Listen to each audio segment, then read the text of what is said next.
Hi guys. I actually finished watching Fly Away earlier in the week, but report cards have just taken up my time, so just getting around to the video now. I really love this movie, super powerful movie. The actresses that played both Mandy and her mother were just excellent for the roles they had to portray. I mean, very demanding roles, so I think they did a really great job.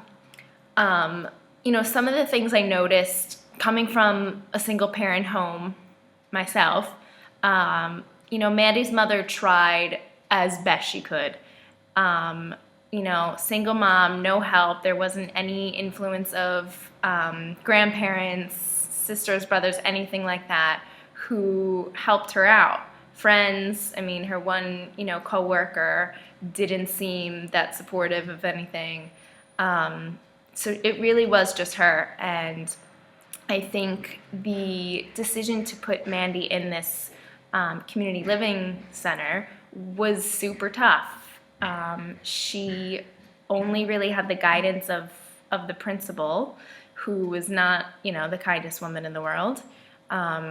Very insensitive, I think, and went about, sharing her opinions in all of the wrong ways. She really was on her own with this decision, but I think once she saw Mandy in that environment when they were on the tour, interacting with the other teacher, interacting with the boy that she met, I think she realized that this isn't negative, this is a positive thing, and this is what Mandy needs. Her needs were very severe, and obviously you see that when she was throwing things at the mom, and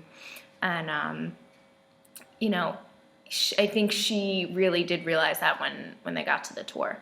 I think some recommendations for families considering this, honestly, the number one thing I think is just everyone has to be comfortable with the situation. The child especially. If they are able to communicate with you, you need to see if they are comfortable. You need to see, even if they can't communicate verbally, bring them there, see how they interact with others, and see how their personality changes and their body language and things like that. So it really does have to be a group decision, I think. Some of the articles that I chose on Scoop It, UCP, United Cerebral Palsy, that my mom used to actually work there at one of the locations on Long Island in New York. And so I picked that article obviously because, of the relation I have with it. And my mom used to bring the 5 of us kids there, all the time for visits and things like that. And I just remember, at such a young age, I was so okay with everything I saw. As a young child, 4, 5, 6 years old, you see someone in a wheelchair making, odd sounds, or, drooling, or with a tube in their neck. Things like this scare most children. And for us, I think being exposed to it was one of the best things my mom could do. It was pretty great. One of the other articles I found was an article from a newspaper called Gulf News, which is here in Abu Dhabi, in the UAE, and it was talking about the 6 main challenges of special ed, the special education community, and things like lack of sensitivity, lack of awareness, integration, healthcare, things like parking permits are not readily available.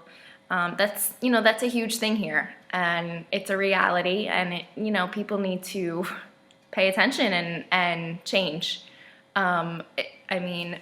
I deal with this every day at school. There's things I have to hold my tongue sometimes because it's frustrating, and there is a serious lack of awareness. But I've seen websites, and I see things changing all the time, so that's good. But